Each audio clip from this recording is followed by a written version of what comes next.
كل كان قاسك وفقاره سجالات قيبتي سجالات لي كل كان وحلوقها ليها دورك دميرنا الصومالية كل هاي دبتيس كدر وعن دنيا إن أمركم وأتوه العليم أورك هواين الصومالية أورك شغالها الصومالية أورك غير الصومالية يبهوين تأسيس الشايتية يدمان إذن كودا بعد ميديا إذن كودا وعن from bottom of my heart وعن لديها كسوليدة يسولوين أكسولويسين مقالة مقدشو شعب كان مقدشو آلي آل بفرحالي قلتها فقالوا بكشق يا مرك وعلك أوتا قلتها انت أسويري من نمو عدالة يهرم ومضي إلى هذا الشوف وإليل كانت المرة يلو باهي فقالها وقولي أنشأ وأمانك وقواتوني قبل بنوكا هذا ماشي عن رياضة أشياء أنشأ عزوحوي إن مركلا حطلايو إن أنقفك الجيس كدوهاي هذا هو نفتجابين فقالوا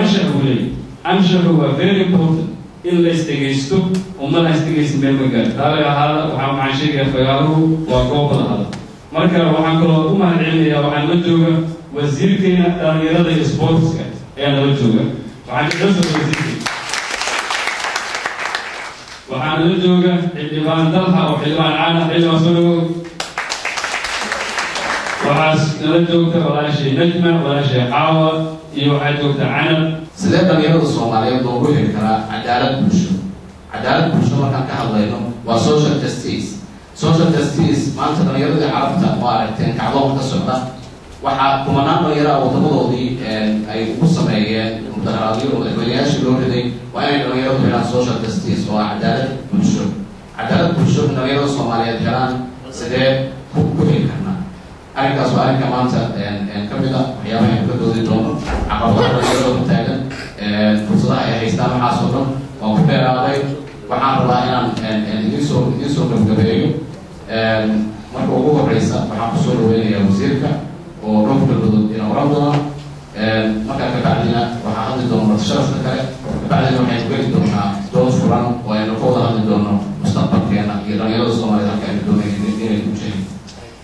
وزيرك أدام في عيسى سبحانه شيخه ودكتور خالد عمر علي وآن وزيرك دميرنا سبورتسكا دولة مسؤولة الصومال خليط خليط.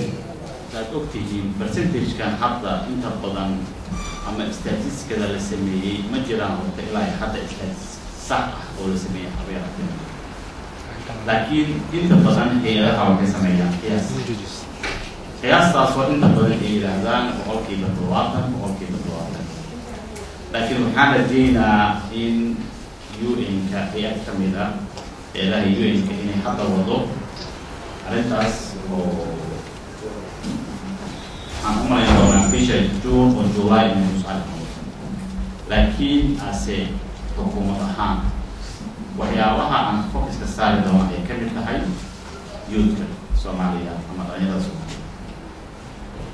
سألتين لو عندك السماء فرصة يوتك إلى عمليات إلى أي بنتنا دويرة تاسو سياو بدن لو استعماله مرحبي أقول في ذلك إيه لابد لنا على استعمال كلا ونحن على استعمال كلا حماة على استعمال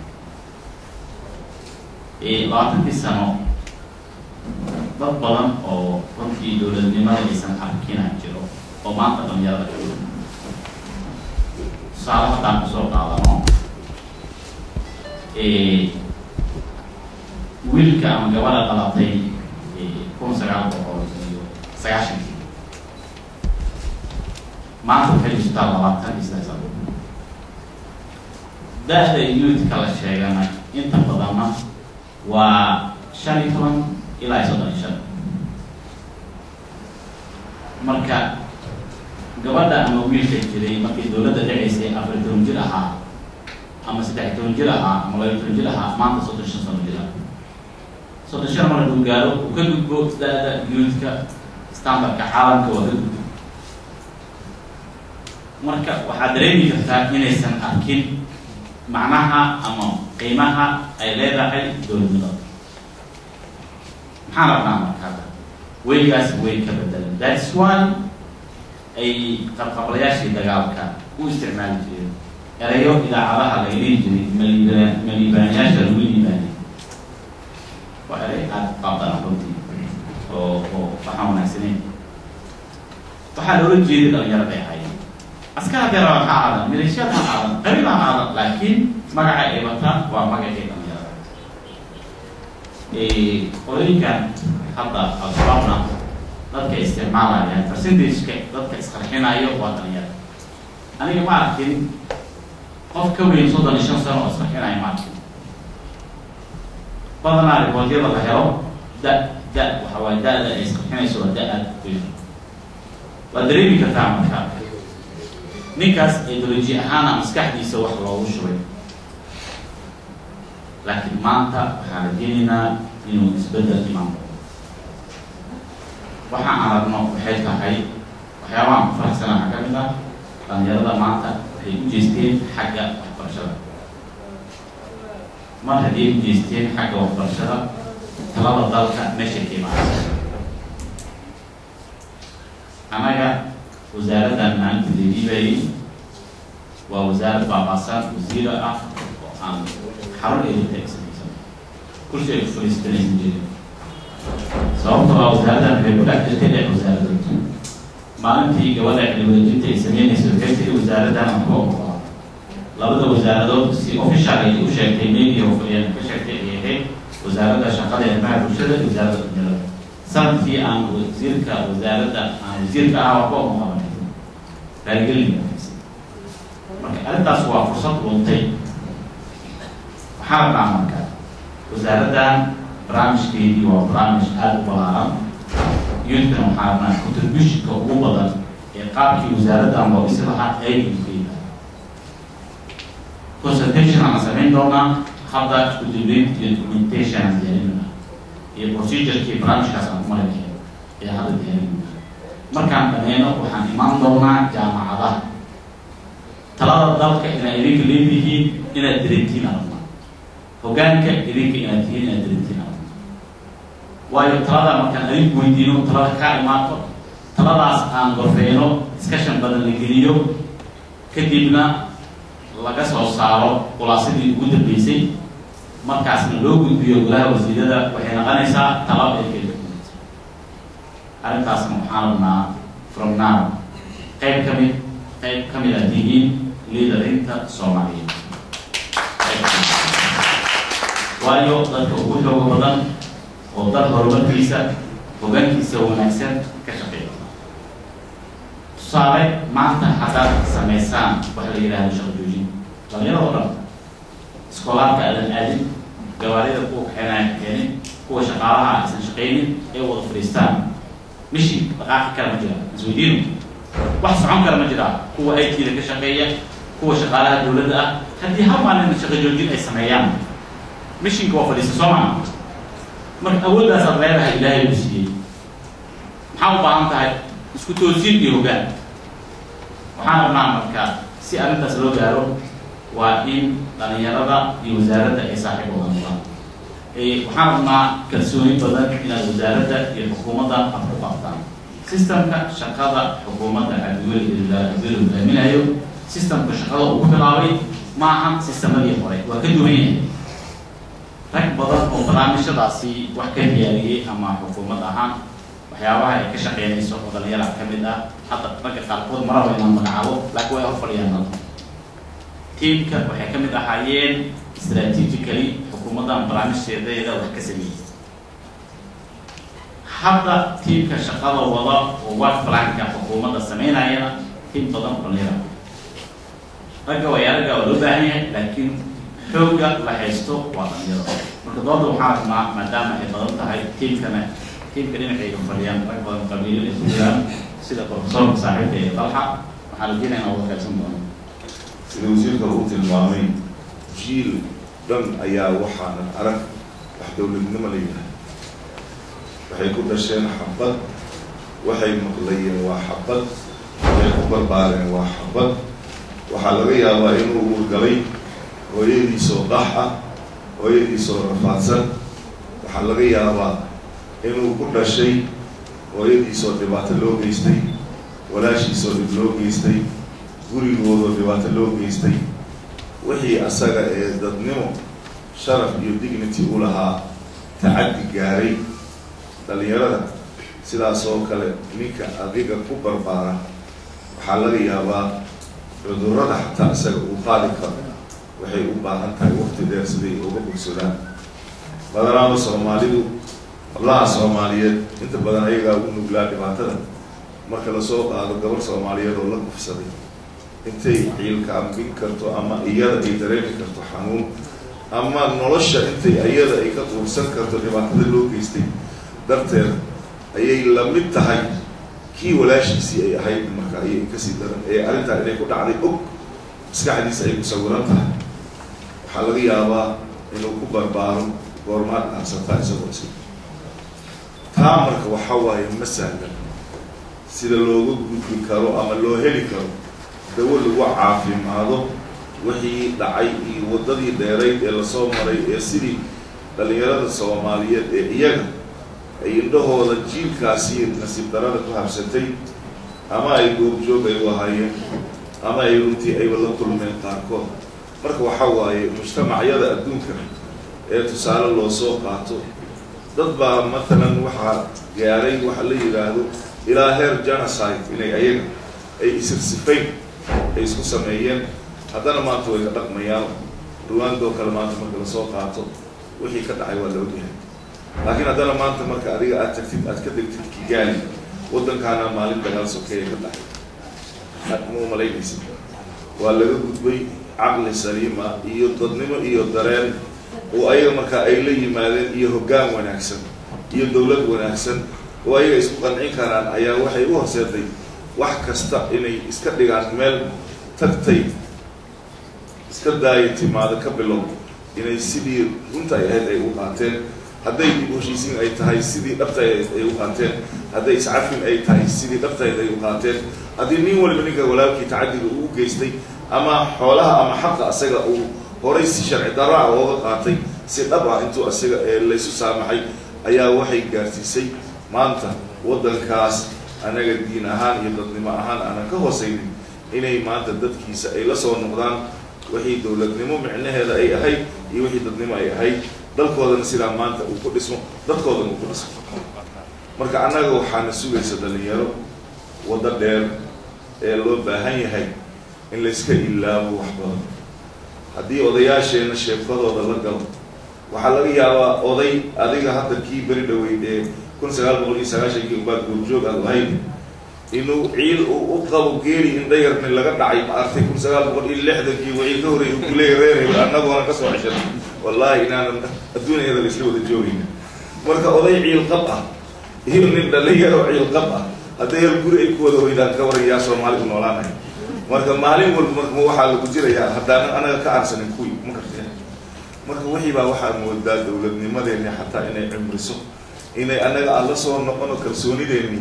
iyo wixii shalay naga halaabay ina aad moodid inay maalintii ka dambaysa aan u nugulnahay in nala isticmaalo ma kartay hal diin baan aaminsanahay boqolaada soo baxday itixaad baa tahay takfiir baa tahay islaax baa tahay ahlul saas baa tahay dam jadiid baa tahay marka maalin walba aan soo taaganahay wareer way anaga hadda waxa way dhaxdeena waxa way waa la isku haystaa waxa leena wallahi group badan haday dam jadiid anaga dam qadiima naay wixii kala leeyahay marka harin mayso baashi marka waxa waaye meel waliba waa la soo geliyay taqriibkii meel waliba waa ku jira dhalinyaradii marka waxa u sii dheer dhalinyaradii Soomaaliyeed waxa la yiraahdo qasbu fikri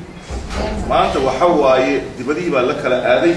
kii Mareykan aaday waa soo Mareykano kii Ingiriiska aaday waa soo Ingiriiso kii Talyaani aaday waa soo Talyaaniyoobay kii oo Sawaaxili dhulkiisa aaday waa soo Sawaaxiliyoobay kii oo ma aragtay Carab aaday waa soo Caraboobay waxaa laga yaabaa laba walaalo afar ama shan walaalo mid meel kala aaday inay is afgaran waayaan koona Talyaanigu uu ku yiraahdo Viena hoydiisa كي عرفت نقول تعالي يا ماما تعالي بقى كي سواعي كوجا بس يا كي امريكا وكي مالي كم مركز دقري ايدي سادي هي سلس افغان لا يا هو ايده كالي ما wax kale aan baranay marka hatta غزوه ثقافي انا hayso we need smart in doorkaasi loo diyaar garoobo wax badan ayaa runtii ayaa wada sugaayo marka insha allah wasiirka garabkiisa allah gal waxaan leenahay wixii annaga kullayba baarlamaan nooga aadan waa baaran guddiga aniga aan ku jiray arrimaha dibadda laga dhawaajiyey jaaliyadaha iyo iskaashiga caalamiga wax badan waxay annaga nooga fadhiyaan wax badan oo horeyna lugta aan la galnay waxna ay noo dhiman yihiin dhalinyarada soomaaliyeed inta xirxiran ee indhaxumada haysato ayaa kasii dhib badan inta hadda sugayso in shaqo la siiyo marka calaa kulli xaal jaamacadihiina way bateen sidii tabakaayooyinkii camla loo furo ayaa baryahan ayaga naftarkeeda in la tagay waa loo baahan yahay marka insha allah kheeraan rajaynaynaa waxaa la odhan jirtay dadkii hore ama dadkii dowladda soo gaadhay baan ahaa weliba shaqeynaya qabta dhacday oo dowladnimada waxay tahay garanaya waxna kusoo bartay cashuur bilaashka dadka soomaaliyeed iyo dadka soomaaliyeed cashuurtiisaana wax loogu bara inta hadda dadka u ordaysa oo warka qabtay ee dadkii dadka ku ordaysaan waa intii galayso caqligu ku haray laba meelood baa laynaga gala waxaynu nahay dad muslima waxaynu nahay qoys oo waxaynu hooyo iyo ilmahii waxaa laynaga diray qabiilkii waa laynaga galay waa laynagu laayay seef baa laynooga dhigay oo aabbaha iyo hooyada iyo abtiga iyo adeerkeen baa laynagu diray diintiina waa laynaga galo dad muslimaha waa laba qasiibo oo soomaaliya baabiisay waaba meesha adduunku inaga gashay ee gaaladu inaga gashay ah inay diintiina inaga horkeenaan oo fiqooyin kala badan u sameeya waana laga sartaamo kale way jirtaa waqtii iyo qabiilkii oo laynagu laayay waxaa la odhan jiray dhalinyarada soomaaliyeed raggooda waxay ku odhan jireen siduu sheegay Khalid wasiirka ilaa 60 ilaa 70 dad joogay wax xukuumadii haysta waxay dadka ku odhan jireen oo garanaya inay odhan jireen madaxdii berito maanta madaxdii berito natiijada waxay tahay madaxdii maanta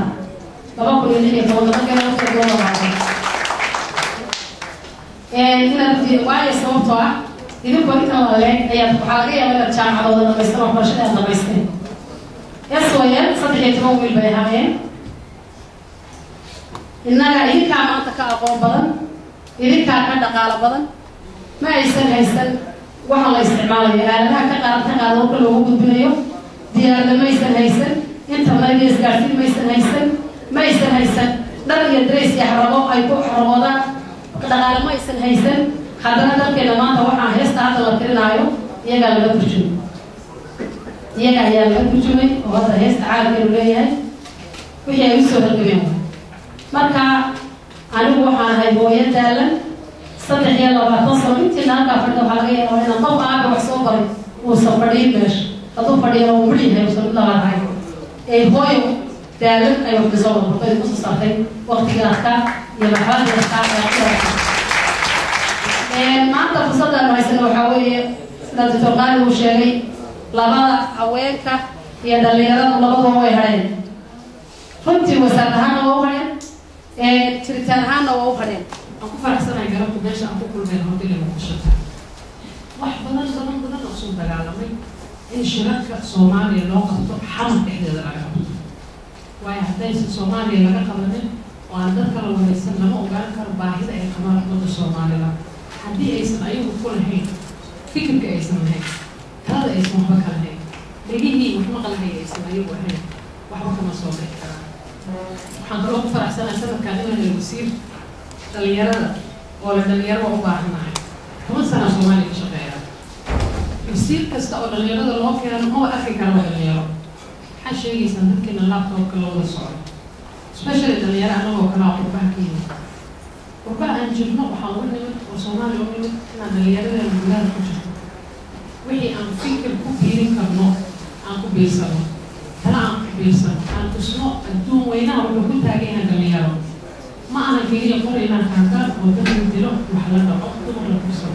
مستقبل يوضع كاتين دولة أساس علاتين حيث بعدنا دي مستقبل كاتين حتى هذا ما كل عدد يبني ومن كست أسوأ القوى وكنت عجبت إليها وهل نمر حيث بعدنا إليها وهل نمر وسير كذي تقول لي يلا عن كل أسوأ ما نكون موضوع أصلا هو سيقول بالإسلامي وحن قيد قريبا سوشيال سوماليا وقعدت مكان ثاني وميكروفون بالممكن أنت أماضيه وقفت جنبه أنا كاويل ميكروفون كيسي لو حب شيء يستغيره تعال أنا كمسكح فرد دجالكم منشروا مسكح رياضة قبيلكم منشروا قرني ما ترى الصومالة عم يقول كأنا وحصور وقت وحلو لي أنا كميكروفون قصير بالأني ورينا بلا وحكي أنا سنة يبدل والله كلها يقول لك وأهل ماشي يوسف سيف الدنيا ما نيجي يقول وكان مستحفي عنها أنا إسلام يقول وكان مستحفي عنها أنا وحنا بقينا نروح وهم ملك ما ودك وحول برد Somalia أنا أسلم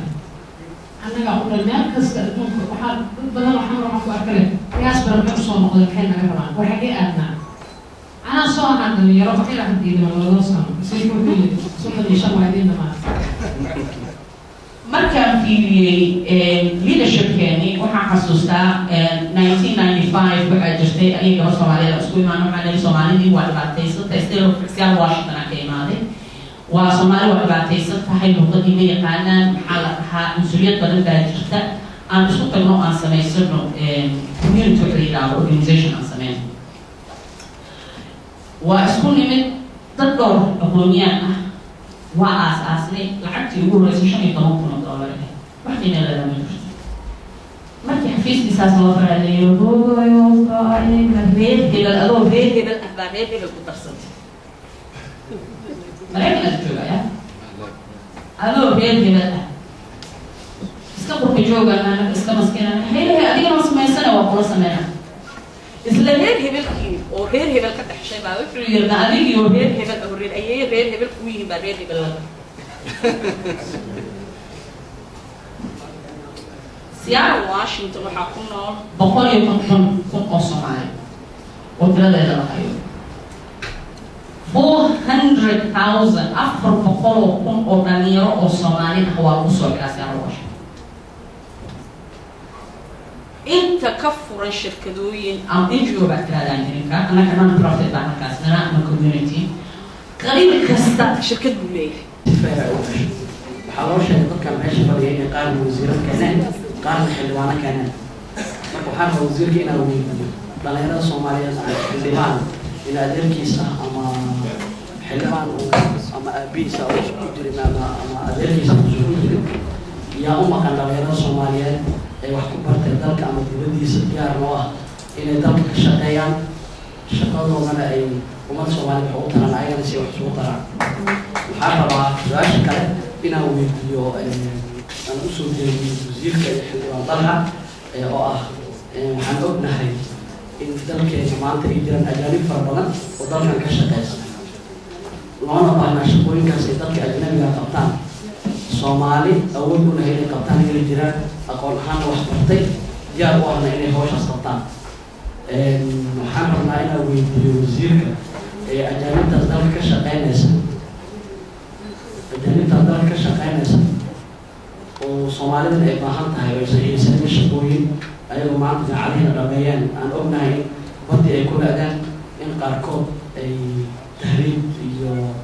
waxyaabaha maanta keena dembiyada dalka laga galo waxaan anigu leeyahay waxaa horseed u ah shaqa la'aanta dhalinyarada haysata ayagoo jaacadii dhameeyeen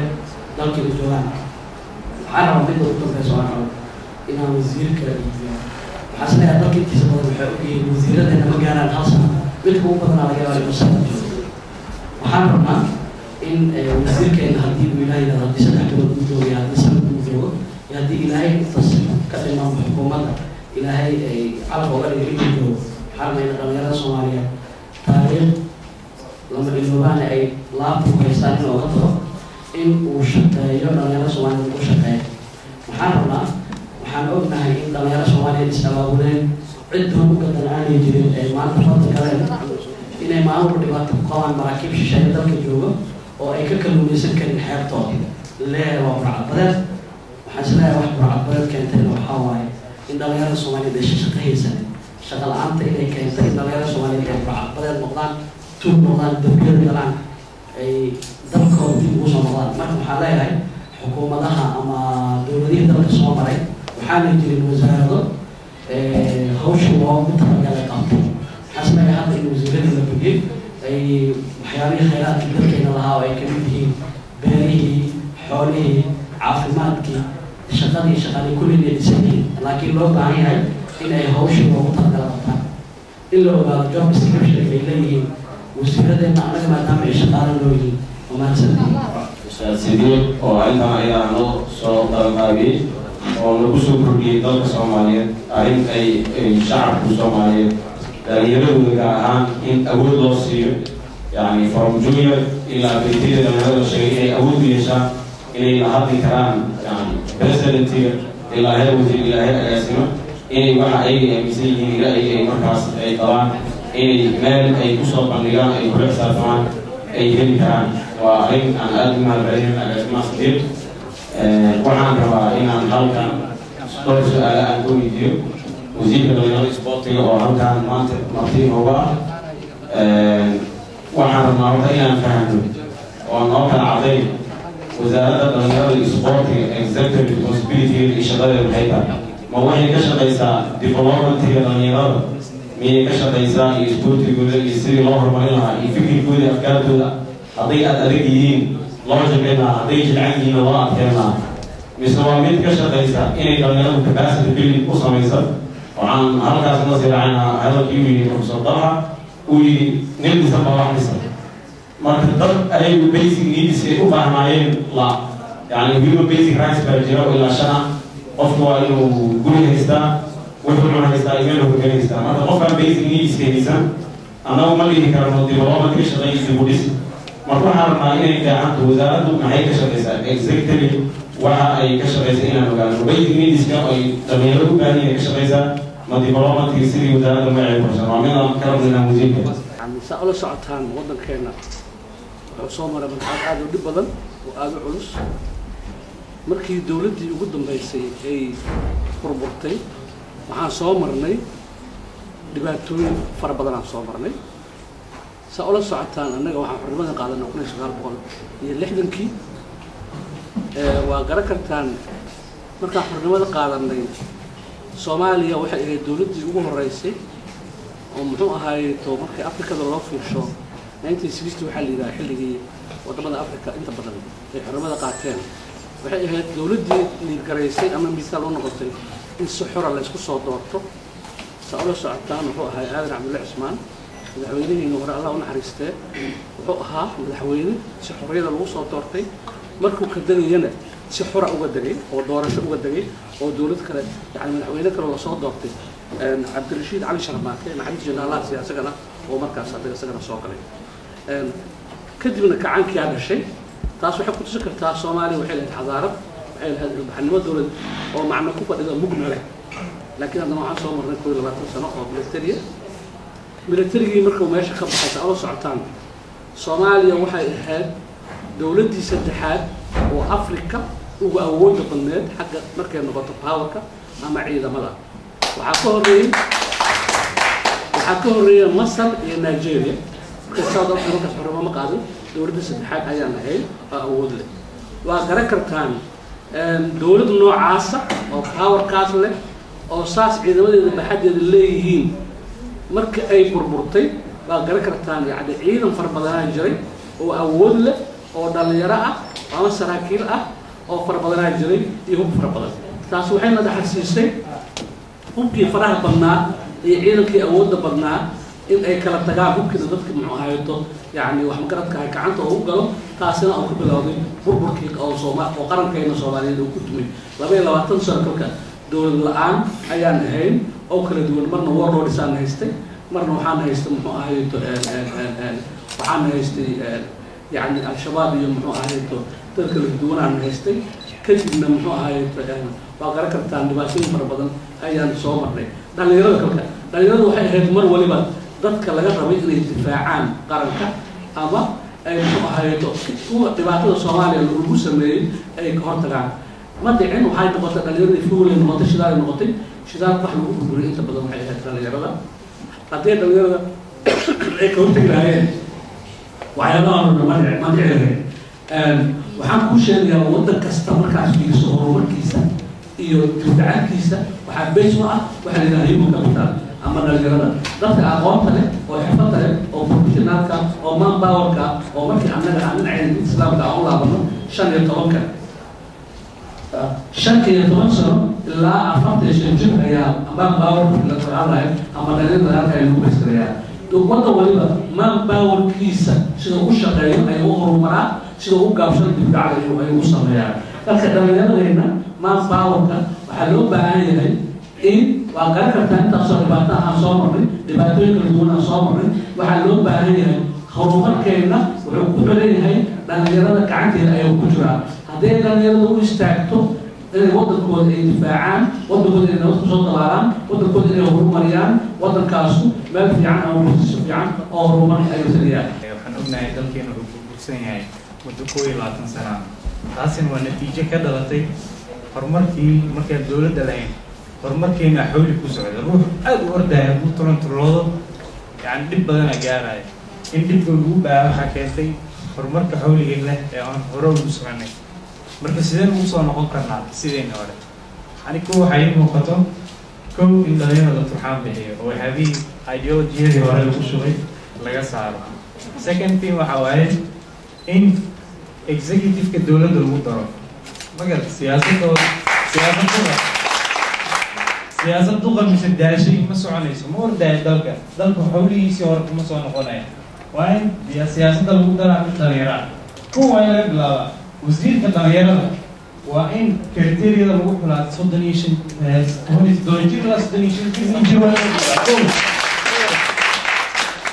second thing waa in madaxda dowladda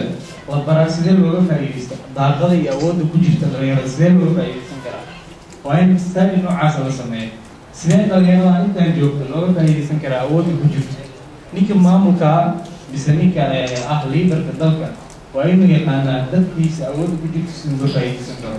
marka taa haddaan barno way fududaanaysaa dalkeena inuu dib u soo noqdo. meeshaan waxaa ka muuqdo macnaha waxaa waye doorka dhalinyarada ay ku leeyihiin dib u dhiska marka maanta dhan waxaan u maleydaa banaalka meesha fadhiyey maanta dhan waxay ka wada hadlayeen wax khuseeya mawduuca inuu sayaan aan ii muuqataba marka waxaan u baahannaha kuweena professionalka wax bartayna saa u xoroolina inaan ka fakerno danteena aan ka fakerno taas waa iga talo waaye cafwan haddii macnaha aan dad xoogaa macnaha ragaarsiiyey halayaraha tan labaad waxaa waaye doorka dib u dhiska dhalinyarada ay ku leeyihiin waa door aada muhiim u ah macnaha meeshaan kuma soo koobi karno waxaan rabaa inaan hal meel ka muujiyo doorka shaqada oo kale tusaale ahaan maxaa waa maanta waxaa jirta opportunities badan oo shaqaa jirto dhalinyaradina waa diyaar ay u yihiin inay shaqeeyaan laakiin problemka jira wuxuu yahay loo shaqeeya iyo shaqaalo waay markay imaato mataqaana maxaa lahaa shaqo loo shaqeeyey wuxuu sameynaa sharcigu degsanaa intii mataqaana maxaa la yidhahdaa uusan shaqaalo qabsan horta shuruuc oo halkan dhiganaa oo tiro badan oo uu soo qeexaa a b c oo contract uu ku qoranaa contractigaas mataqaana maxaa la haddaa akhriso standard ahaan mataqaana maxaa la ma waafaqsano shuruucdii caalamiga iyadoo shaqaalanimadii iyo tusaale ahaan 40 saacadood inuu qofka shaqeeyo ahayd mataqaana maxaa la ma shaqeynayo 40 saacadood wax ka badan oo shaqeynaa xuquuq badan ka maqan dowladda Soomaaliya waxaa la rabay in mataqaana maxaa la yidhahdaa sharcigii shaqaalaha baarlamaanka waa waajiba ninka odayga ahaa baarlamaanka in waxaa la rabaa sharcigii shaqaalaha xukuumadda wasiirka waa weydiinayaa sharcigii shaqada iyo shaqaalaha inta la marsiinaa waxaa ii farxad maanta inaan u taaganahay dhalinyaro Soomaaliyeed oo aad u dhiirigelin aad u xoogan muujinayso runtii ani dareenkayga markaan cabiro ma soo koobi karo run ahaantii maanta waddankeena wuxuu ku jiraa waddan burbursan example markaan Muqdisho ka soo qaadno waxaan nol ka daaran yahay 2011 ma aha xataa waa 2000 maxaa lahaa 12 aana laga shiday maanta waxaan maraynaa caawa hal saac inaan halkaan taaganahay waxaan rabnaa mikrofoonka sheegi karno tviyada nagala daawanayo laakiin waxaan naga qaldanaa dhihi karaa liidarka dhalinyarada haddii tiraada caawa kaalay halkaan rabnaa inaan dhisno ururka dhalinyarada maxaa lahaa ii sheegeen xarunta dhalinyarada centerka ay leedahay wasiirka diyaara una dhahna laakiin liidar saxa maanta ku dhahay kaala waxaan aan qabano maba lahan dhalinyarada meel ay ka bilaabaan ma garan karaan tan labaad agaasimaha wuxuu ka dhawaajiyey dadka macnaha shaqooyin waa in la shaqeeyaa dhalinyarada badankood shaqo ma haystaan shaqadii waxay noqotay macnan procedure sax lama soo marsiinayo halkee qofka dhalinyarada ka keenaya inuu shaqaysto waxaa waaye problemka ugu ballaaran waxaa waaye shaqo la-aanta waxa dadka isku diraayo waxaa loo baahan yahay maanta fursadaan ano halkaan uga faa'iidaysanayo wasiirka dhalinyarada isboortiga inuu jaamacadaha tago idmeynis maa inuu shaqo siinayo laakiin hadduu dhaho maanta in lila shaqeeyaan u baahanahay waxaa waaye diyaaran kunahan wasiir garabkaaga taaganahay rankinka ayadoo ududisa iyo abaayo si wanaag waan rajeynaha in xaawa aan ku dhihi karo hooyada xaawa ay tahay anigoo ku hadlayo yani calanka ciidda dhulka hooyo Soomaaliyeed waxaan dhihi lahaa wasiir waxaa tahay wasiirkii dhalinyarada iyo isboortiga oo u taagan horumarin dhalinta Soomaaliyeed da-dooda ay dembi noqotay fahamka laga qaatan oo noqday faham khaldan wasiir waxaan kaloo rajaynayaa agaasimaha wasaaradda arrimaha gudaha inuu meesha fadhiyo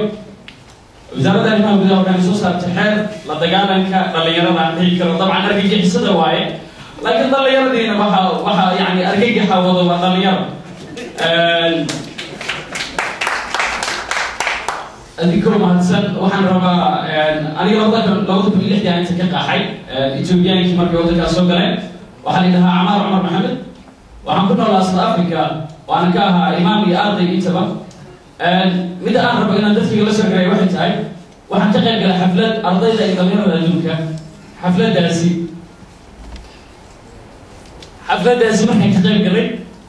dhab ahaantii waxay igelisay qeyro aada u weyn waxay igelisay dhallinyar Soomaaliyeed inay ka maqan masraxa caalamka waxaan ka qayb galay World Festival of Youth and Students oo ka dhacday Pretoria, South Africa 23rd of December عفوا عن كله أفكي هوايو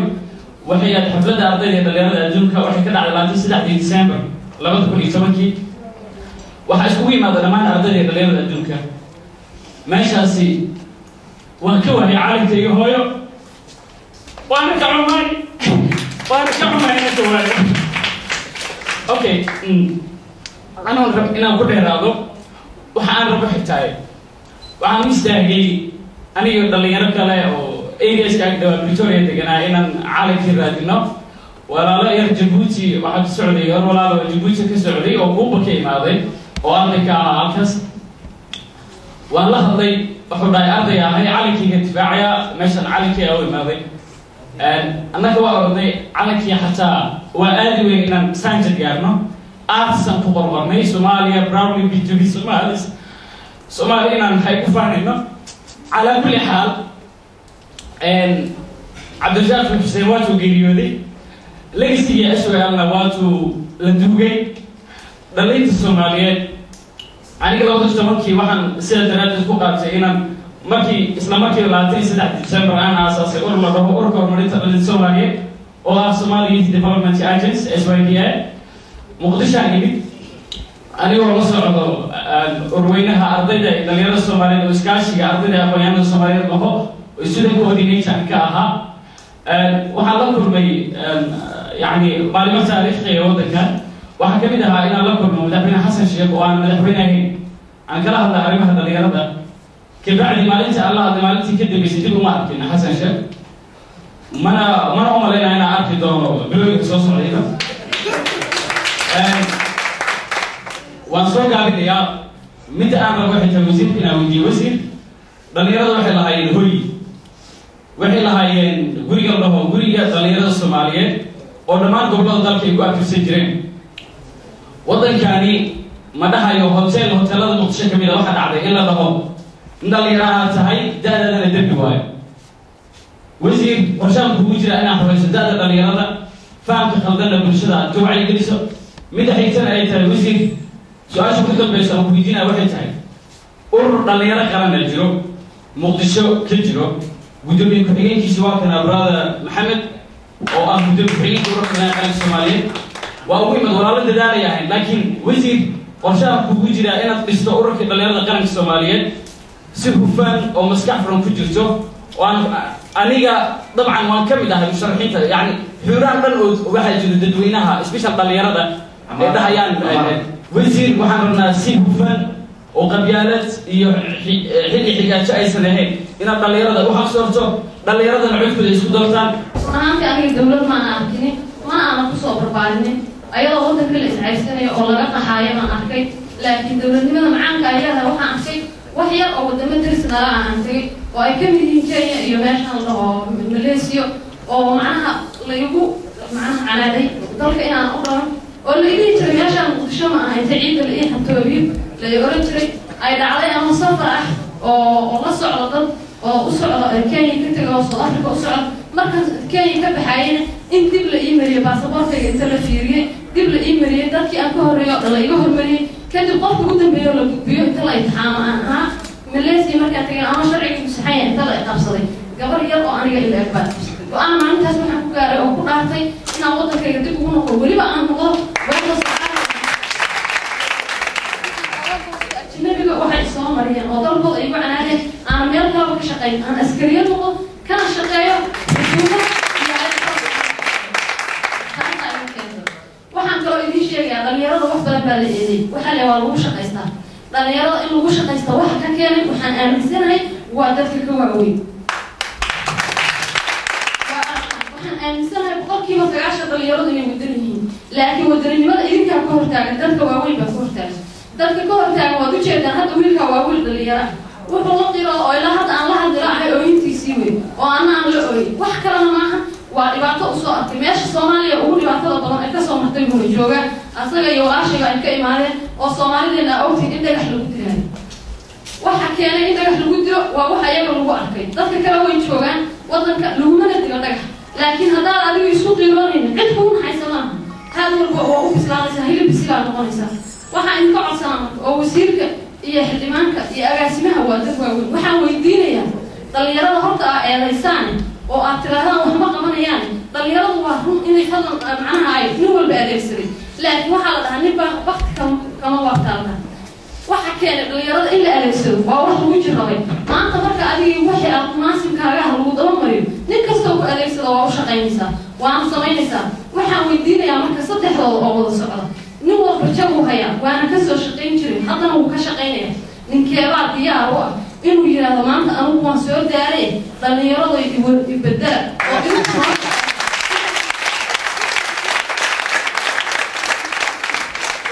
inta hadii laga helo oo ayaga inta laga helo hubaal waxa dhalinyaradu inay shaqaynayso waxaan idiin sheegayaa dhalinyarada qabyaalad kuma jirto inta halkaa fadhiya waa ku dhaaran karaa inaysan qabyaalad ku jirin wax yar kii qalbigiisa ku jirtana daqiiqada looma masiixi karaa intaasna waxa geliyay kan ku jirtana aabihii iyo adeerkii baa geliyay oo oga sheekeeyay reehba waagaas ay soo dagaal jiray intaasoo nin bay naga dileen awoogaa bay dileen asagu waxba kama ogeyn waa waxa idinku ku shugteen idinkaan ka bixin kara idinkaana ka saari kara dhalinyarada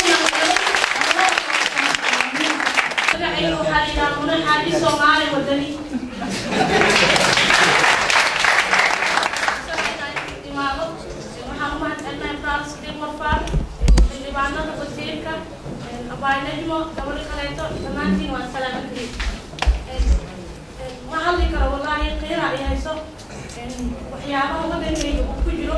waxaan soo marnay iyo waxaan hadda ahayd waa wax kale duwan waaye dhammaanteen markaa dugsiyada aadeen waxaan soo qaadnay ballan inkastoo dagaalada sokayaan kusoo barbaarnay ballantiina waa noo fugeyn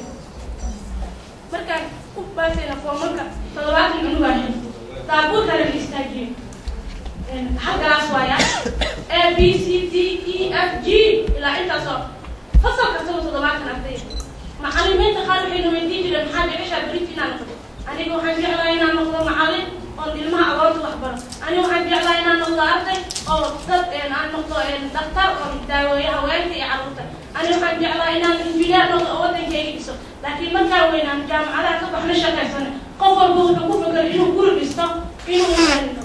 باور كتر إنه فاجفة ملالة وملالة تبيل فريسو ما جرى هالقف أو صومالي أو ما تقليات تشغل ستتميد أو تبطل وكله وحبرشوا به. فريق ما كمان طلباتي سنة كنا صوت سنة كأجلنا سيدو حنا مخلينا كم ما بدأ هذا وحنا نصدقنا سيدا بالحوالي وزيرو كنا خلينا ما تقليات لفتي وديار وكذا دعسان والأصول الحكم لعنا عن ديار برز الصومالية تبدأ جوجي سوشة لنا مشكلنا لكن مجرى قصة صومالي قطر كنا إنه ما كان حاقه وضع أما أو كخاطر تيتين وضع يالو أما فلنتي المشكلة مجرى قفر هو ولا ملاذ إنه لا يصير لكن ما هو ديسان ما عليك تسوي دوين كي لا ديسان يعني لا ديسان دوكي واجبيننا كشيمة يأكلنا ولا وصلنا على كلا ويأكل ويكشين قفص إلى شيء بركة وحن جعل هاي نغيرنا على تدعمنا وحن نقول تدعمنا يأتي أبوان مين لكن سوحة من سنة وياشين لها هاي الضبط أي مين فريق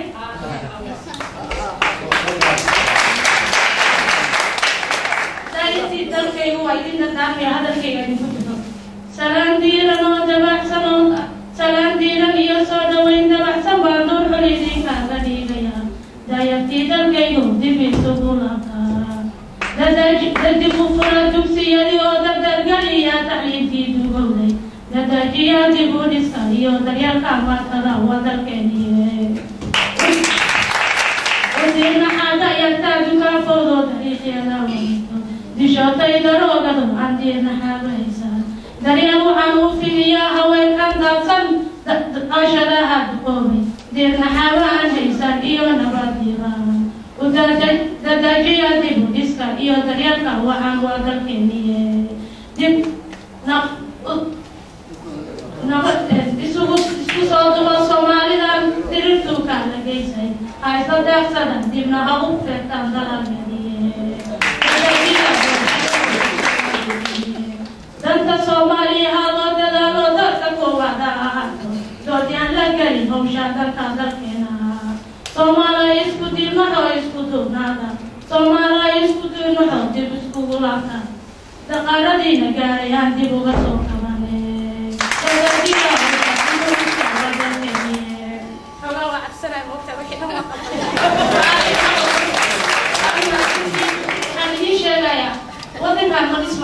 waddankaan ma dhismaayo ilaa idinka istaagtiin nina yuu sugin in wadanka wax loo qabto ciyaalkaan dariiqida daaqsan ee intaad kabaa idin casaya 2,000 aad siinaysiin baabuurta idin dhaqaan 5,000 aad siinaysiin baxa idin dhaleedaysiin berito waa kuwa qori idin soo qaada idin dilay haddaba ogaada baayada kale waa caasho waa u hambaleynayaa Soomaaliya dibadda ka daawanaysa waxaan sheegayaa caasho dibadda ku dhalatay marka dhalinyarada dibadda ka daawanaysa waa in fahamtaan inaad Soomaali ku hadli kartaan marka wadankeena ku soo laabataan oo luqadda aad hadda sii barataan taas waa taas waxaan rabaa inaad taabto ururka dhalinyarada meeshiisa wasaaraddu hadisatay iyo hadigtay waxba lagu celceliyay waxaan rabaa inaad sheego wasaaradda dhalinyaradu ma laha xarunta dhalinyarada ayaa iska leh wasaaradda isboortigu wasaarad ay leedahay xaruntaas waxaa lahaan jiray ururka dhalinyarada Soomaaliyeed dhalxa iyo aniga xubno ka ahaan jirnay xildhibaan dhalxa iyo aniga ayaa xubno ka ahayn dhalinyarada ayaa iskale iyaga danahooda iyo shirarkooda iyo shirweynayaashooda iyo xafladahooda ku dhigan jiray laakiin wasaaradda dhalinyarada iyo isboortigu iyadu meel weyn ayay leedahay oo wasaaradda ka tirsan marka xaruntiina wayaanan ka dhicin taas waa meesha labaad waxaan rabaa inaan idiin sheego wasiirku markuu idinla joogo wuxuu wakiil ka yahay dowladda macnaheedi ma ahan arrimaha dhalinyarada keliya lagala hadli karaa dowladda Soomaaliya wixii idinkaga xiran wasiirka ayaa wakiilka ah dowladda wixii baarlamaan idinkaga xiran iyo su-aashii muhiimka ahayd ee la keenay ku saabsaneyd shuruucda shaqaalaha iyo xuquuqda shaqaalaha ku saabsaneyd sharciga ku saabsan baarlamaanka ku xiranna waxaa la weydiin karaa mudanaha ka tirsan baarlamaanka oo markuu halkan fadhiyo baarlamaanka oo dhan wakiilka ah marka dariihin oo dhan sheegta madaxda ha kala baqina su-aalaha iyo talooyinka iyagu markaa waxay idin qaban karaan ama aysan qaban karin ayaga ha loo daayo marka taasna shakiya laga qabin ha la weydiiyo sidaan inaad ku shirtaan oo aad sidaan u tashataanna waa sida wadanka u danta ah cid ina xoreeyaysana ma jirto hana la xoreeya dhahdeen idinkaa laydinka rabaa inaad dad xoreysaan maahane sababtoo ah SYL ayaa laydinkaga sheekeeyaa dhalinyaradii wadanka xorriyadda gaarsiisa kacaanka dadkii qaaday iyo wasiiradii ugu horreeyay dhowr 20 jir wada ahay dhammaantood ama badankooda adaho marka mar walba waa dhalinyarada waxa u istaaga wadanka ama la dega marka ama kuwii la degi lahaa noqonaysaan ama kuwii istaagay ayaa noqonaysaan idinku isku tashada waxbaa ha ka codsanina maaragtay dadkani ka waaweyn awoodda idinka haysta waa dhamaansantii waxaan rabaa inaan anigu su-aal ma qaba laakiin comments baan qabaa aan aaminsana dhalinyarada Soomaaliyeed dibka in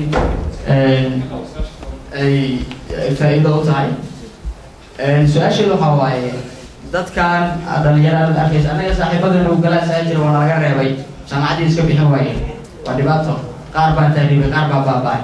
wasiir waxaan rabaa inaad noo samayso haddaad 3 bilood joogto haddaad bil joogto haddaad sanad joogto inaad samayso policy haga dhalinyarada qaranka oo ninka noqonaya guddoomiyaha dhalinyarada qaranka lasoo doorto systemkaas samay keliya wax kala samay xafiisyada anagaa dhisayna biyaha anagaa dhisanayna xarunteena najwa waxaan aaminsanahay the most suitable person in this town waxaan aaminsanahay ay awoodo inay dhiso xarunta dhalinyarada qaranka dad badan baa jooga guddoomiye xogii baa jooga dhalinyarada qaranka dad badan caanaha jooga waxaan aaminsanahay anagaa qabsanayna wax kala noo qaban policy noo samay afar su-aalo degdeg ah rabaa wasiirka maadaama wasiirka iyo su-aalaha ku yaryihiin inta badan comment la dhiilayay oo wax wada dhisa أنا حرب سؤال دقدق وقابل إن ويدي وزيرك سؤال شو هو سؤال في سؤال دقايق سؤال وقابل إنك سؤال ويدينا يا برنامج كله سكورا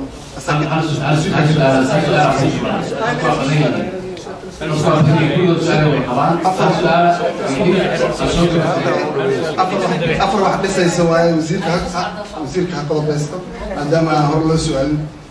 وزير هذا ما تسمى مكاجد السياسة سياسة هذا المدينة الرضا باليرضا وده كان الصومالي من هذا الشغل أنت صورنا كل السنة وكل فاصل باليرضا لفت هذا هالمال وحسكول ما شفته مركا سياسة هذا كوا عندنا مدينة باليرضا سياسة كل دون الله شيء سؤال شباب حتى هاي وحا كل ما أنسان باليرضا سبورتي قرروا بينه وحا هناك حتى أنجرين أما هل الاستاديوم بكري على لنا مركا استاديوم وين الشرقية أما أجابك سبورتي على كأنه أنت بدل باليرضا إنه مهلا سي محيطي فير أما عدالة مهلا مركا أرمى سكالي مادام أن وحبر الشدي إذا أهل كريم أنت وحبر الشهر إن سبورتي أو حاجة نبض التاجري سبورتي إن عدالة مهلا مركا باليرضا يوم إن سؤال شدحات باليرضا حبسية كجرتا إن waxaa iyadana siyaasadda ku wajahan dhalinyarada xabsiyada ku jirta su-aasha afraad waxay tahay wasaaradaha dowladda inta badan waxaa ka shaqeeya dad da-ah marka ma qorsheynaya in lagu bedelo ama contributionkaaga le inaad advice ku bixiso in dhalinyarada aad loogu badiyo si ay wax badan u qaban karaan tiimka dhalinyarada inay akrinayay واجباتك وزارتها wax badanna waxay su'aalo ka keenayeen waxyaabaha wasaaradda qorsheysan runtii waxaa jeclaan lahaa halkan waxaa fadhiya markii aan sameynayay 25 wasaaradood waajibaadkoodii shaqo guddi aniga aan team leader u ahaa iyo wasiirka garsoorka wasiir Faarax iyo team u badan diaspora contribution ka ugu weyn eega waxa halkan fadhiya halkan kursi horteeda fadhiya day ma qan hadda inuu fadhiyo kale Mr. Ali Umar oo ka yimid Mareykanka contribution ka ugu badan masalaha waana qof ka yimid diaspora marka ogaada dadka ka yimaado qurbaha inay yihiin dad badan oo maskaxdooda fiyo contribution badanna dalkan u haya marka iyaana laga dirin dadka horta qurbaha ninkaas odayga ah dhalinyarada ah waxaan rabaa inaan u mahadceliyo hortiina maadaama uu Ali yes waxaan jeclaan lahaa inaan istaagto Ali Umar istaag waxaan marna waxaan ka wada shaqeynaynay aniga asiga iyo team kale dhalinyaro ah Vision 2016 oo halkan lagu qabtay وشمال السعودي لو بلودنا وحن ديالنا برامج كاس documentation كيسا هي فانسي لو قلي لها وحن أمرنا الشقوين كاس لابد البلود برلمان كفصحة في شقينا هي أسيرنا يور شقينا هي أنا جحال دور على المصريين سي فولنتري يوم شقينا هي تاك بدرنا دياسبرا أو مركز دبيت كيمي هو بدرنا ضرب الجوان ساسي أحيان مركزنا وتحاربنا contribution كقف كاستو أموال الصوماليين والباهية أنا يرى قاصة يحمل جدا الجامعة كذا أما قوة دولة جديدة ماليزيا كينيا إثيوبيا تركيا مصر السودان إن بدن ملها دقائق برشة اللوسي ودولة الحساب كنت contribution كود آلو بدين وبحرب مع حال أرين إن كونية سمعتان مرر كينا كل سنة أنا بحن نسينا contact كيجا تليفون كيجا نمبر كيسا إيميل كيجا نسينا متك وزارة هي متك برايفت كهذا حربنا anytime واحد كسائل نزول من كذا أو لما يرد problem كذا أما أورها أما كان دبدي جو أما كان ده جو إن إلى صحيح كان واحد كستو الدولة ده سأكيد بعض ثانا ديارة إذا أكيد معنا حربا البنك رمتي دولة ده نتجلسين وعم أمرنا حكومة دان البرلمان كان واحد كل يجي هنا برلمان كان أفرتن يلا واحد اللي بام ولا نيراه وحي سمستين وحلا يرادو youth parliamentary corps caucus samaysteen afartan labadaas xeer ay suubsadeen caucuska inta badan waxaa suubsan jiray gabdhaha marka hadda dhalinyaradana waa suubsadeen shuruucay suubsadeen waxaan dareemi kartaan ereyga markuu guddoomiyaha baarlamaanka u dhexeeyey xubin kastoo parliamentary waxaan ka rabaa qof dhalinyaro ah oo lama taan ah oo siyaasadda lagu barbaariyo macnaha ujeedada ka dambeysa maxay tahay inaad go-aanada dawliga aad ku yeeliso arrinta labaad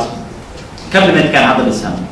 waxaad ku leeyihiin dhalinyarada wasiir dowlo iyo 5 wasiir ku-xigeen waxaan rabnaa inaad dareentiin kabinetkan inaad ku leeyihiin kabinetkan inaysan ahayn odayaasha keliya waxaan u malaynaa gudoomiyihii dhalinyarada cabdullaahi inuu yahay maanta wasiir dowlaha maaliyadda kuma helin qabiil wuxuu ku yimid dadnimo iyo shaqo tiimkaasi dhalinyarada ay wada qabteen asiga team leader oo ah taasuu ku helay haddii loo baahdo qabiil boqol oo qabiilkiisa ka aqoon badan ka siyaasiyana joogto laakiin waxaa lagu xurmeeyey oo loo siiyey taasay ahayd marka waxaan umaleynaa siyaasaddan xilligan hadda kumeelgaarka markaa ka baxay waa ka bedelan tahay xilligii kumeelgaarka lahaa taas waxaan rabnaa inaad aada u ogaataan arrimaha commentska ama su-aalaha inta badan layakiina waxaa kamid ah arrinta ku saabsan ajaanibta dalka ka shaqeysa laalayaal waxaan idin sheegaa policyga wasaaradda shaqo muwaadin soomaaliyeed u taagan aqoonteedana leh inuusan qof ajnabi qabanayn haddii aniga talaabooyinkaas policy guud aan ka samaynayaa arrintaasna waxaan la sheegarayn doonaa ra-iisul wasaaraha iyo madaxda dalka golaha wasiiradna wakiina haddii aan arko inay socon weydo banaan baxaan samaynayna hadda isin sheega banaan baxaas anaa idin hor soconaa si arrintaas xuquuqdeena ku helo taas horta ogaada waayo hadda waxaa ka shaqeysa 63 kambani oo ajnabi ah dalka waxaa ka shaqeeya 1760 qofood oo ajnabi ma ii cuntami karto marka muwaadin soomaaliyeed oo aqoontaas leh inuu banaanka taagnaado nin ajnabi ah lama keeno already tirkoobkii iyo xogtii inaan raadinayay waxaan u raadinaya kala maaha dadkaas bedelkoodaan rabaa inaan soomaalian kala xeero marka arrintaas waxaa idin guwaya kelima waxaan idin guwaya way hawshan anaga naloo magacaabay maaha mid fudud midda labaad arrinta ku saabsan burcadbadeedka iyo shaqo la-aan yes sax waa wax jiro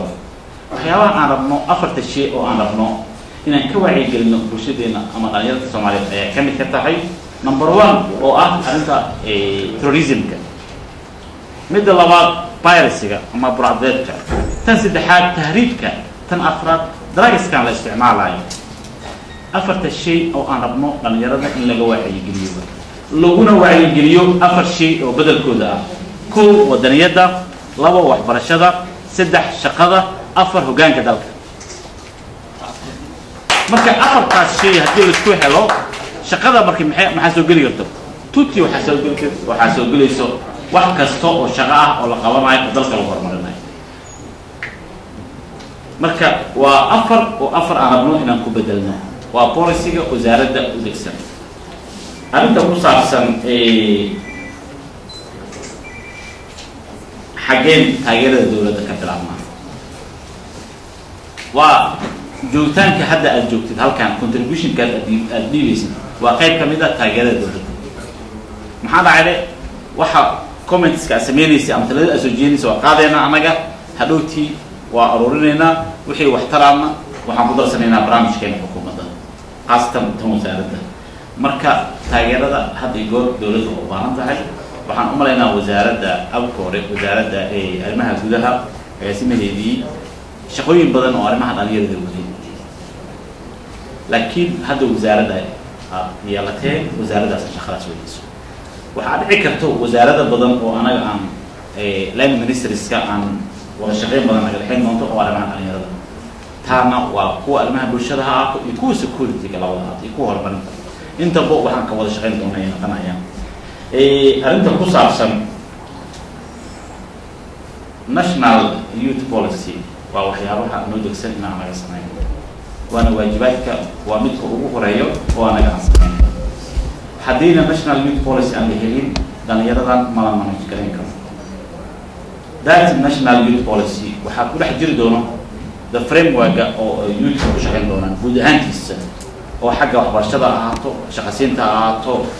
youth livelihoodka ha ahaato youth empoweringka ha ahaato waxyaabo badan ah ku dhex jiro ya waxaa ka mid ah youthka yaan la fiirin dhankan keliya xataa dumarka la kufsado ama dumarka da-da guurka aan gaarin oo lagu qasbayo guurka waxyaabaha loo baahay in laga dooda ay kamid tahay oo advocate aan ugu noqono wasaaradda marka waxyaabo badanaa jiro arrintaas waxaa ka mid ah gabadha oo 16 jirka la guursaday haddana sanadkii 17aad la furay mustaqbalkeena lagu ciyaaraa ka mid ah waxaa sameynaya dhalinyarada waxyaabaha aan rabnaa ka wacyigelino secondly waxaa dhici karto isku duubnaantiina wax badanaa fursad u ah in aad laga guulayso aad ku guulaysataan arrinta ku saabsan oo dagaalanka argagixisada sharciga la sameeyay dagaalka argagixisada sharcigan doodiisu waa badanta ereyga horta magaca loo bixinayo isku haysta sharciga wasaaradda arrimaha gudaha oo soo gudbisay golihii baarlamaanka guddiga ku shaqada lahaa ee arrimaha gudaha amniga loo gudbiyay magacaas ay badiideen bilkulliyan in la soo bandhigo ko midda labaad sharci markii la sameynayo national level waaye waxaana loo sameynaa mustaqbalka soo socda wax maanta keli looma sameeyo marka dhalinyarada ma ahan magaca argagixisada dhalinyarada magaca al-shabaabna ereygan luqadda la isticmaalayo oo magaca sida kale loo isticmaalayo wax kale waxaan rabnaa waxa sameynaya ficilada xunxun ma ahan dhalinyarada waxaa ka dambaysa maskaxda ka dambaysa waa yeelada waa instrument la isticmaala dhalinyarada marka maskaxdii ka dambaysay waa in lala dagaalay yaa la dagaali kara dhalinyarada la dagaali dhalinyarada maxay u baahan yihiin marka abaabul u baahan yihiin in la abaabulo la isku toosiyo la tuso wadada toosan ee dalkan badbaadiisa arrinta uu Yuusuf Garaad uu meeshan gareeyay oo ah hoyga dhalinyarada SYL waa arrin sax wasaaradda malaha ururka SYL aslaha qorshaha aan ku talagalno waxaa ka mid ah inaan u helno youthka santaro ay ku kulmaan aqoontooda aqoontoodii ay ku kordhiyaan inaan u helno vocational training oo yiraahdo oo aan aqoontoodii ku kordhinayno waxaa dhici karta fursadaha tiimka dhalinyarada ee hele iskoolaadka ama waalidiintoodii sacrifice-ka u galay waxaa jiro kumaan kun kale aan fursadaas helin dhalinyaradana ah aan wax baranin maxaa la sameynaa waa in loo helaa fursad kale oo waxbarasho oo ah xagga shaqada oo technician ama electrician bar ama mechanic bar vocational training ka waxyaabaha skill building la sameeyo waxaas oo dhan waxyaabo barnaamij ku qorshaysan oo wasaaradda waxaa dhici karta hay'ado ajnabi ah iyo ururo iska NGO ah in arrintaas ay wadeen laakiin waxaan ka dhigaynaa wax national level arrimaha ay aadka ugu runtii ay u meeshan gareeyay waxaa ka mid ah midnimada ururada dhalinyarada Soomaaliya ama qaabkee loo mideeyaa ruwaay wasaaradda hadda waxaa yaala 56 organization oo dhalinyaro ah ma one man one organization miya mise group miya yaa marka taas runtii waxay baabi'i doontaa markii policy-ga aan isla sameyno policy-ga wasaaradda keliya ma sameynayso waxaa sameyn doona dhalinyarada shiraan abaabuli doonaa contribution-kiina la rabaa idinkaa la rabaa in wax ka dejisaan policy-ga dalka lagu maamulo lahaa dhalinyarada dalka mar haddaad idinka aad wax ka dejinaysaan contribution-kiina uu number 1 uu ka yahay waxay noqonaysaa waxaa idinka aada hogaamin doontaa taasna waxaan rabaa arrinta kale arrinta ku saabsan oo traumaha iyo barnaamijkeeda waa wadamada post conflict countries ka dhan arrintaas waxaa waaye arrin runtii aada u taagan waxaa ka mid ah Rwanda oo kale waxay samaysay barnaamij aada u ballaaran oo arrintaas waxay u samaysay xarun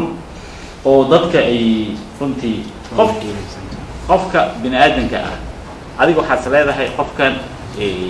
fit way noloshiisa iyo caafimaadkiisa wax kasto laakiin erayga trauma markii la dhaho as a medical ahaan waa ka duwan yahay waalida shaqo kuma laha waxaa ka mid ah hadda badanaa dadka qurbaha ka yimaada oo stresska tirada badan nolosha trauma la soo kulmay iyo kuwa gudaha runtii dagaaladii 20 sano joogeen isku si maaha isku sina ma daaweyn karo way qof walbo markaas barnaamijkii markaas uu qabay ama waxyaabihii uu markaas laga dareemi karay waygeedii loo daaweeyay tanisa marka central sameyn doona oo arintaas kusaysa waana talagalka wasaaradda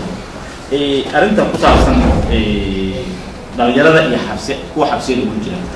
runtii waxaan u malaynaa dhalinyarada xabsiyada dibadda ku jira waxa aad arintaas runtii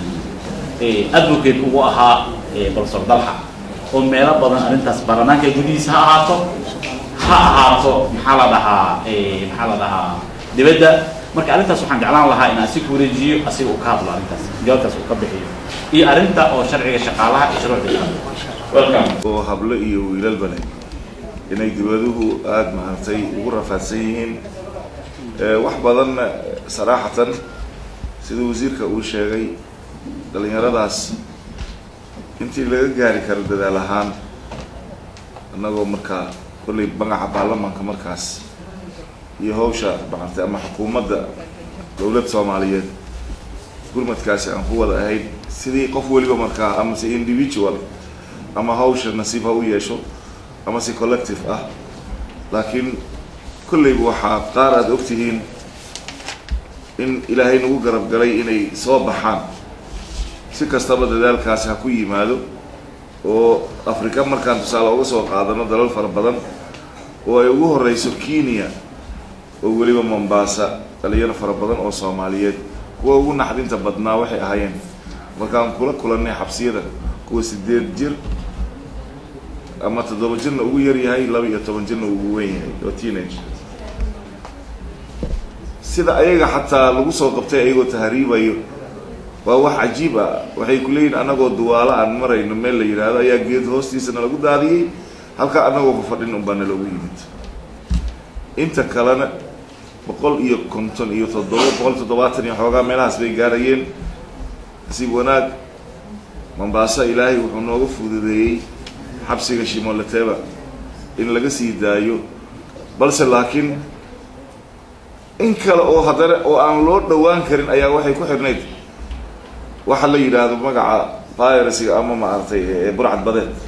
oo dambi gaar ah iyo kiis gaar ah iyo meel gooni ah waliba lagu xirayo markii ayaga ay dunuubtaas oo kale lagu soo oogo marka waa jirtaa kuwa Middle East sidaas oo kale iskaga xirxirnaa oo ayagana gurmad iyo fursad waqtigii ku haboonaa oo Suuriya oo kale ay ugu darnaayeen waliba hablo u badnaa wax meesha ku xirnaa oo ayaga nasiibkaasi dadaal loo galay mar walibana baarlamaanka sida hadda uu xusay saaxiibkay wasiirka marna maalin lagama aamusin annaga as ee committee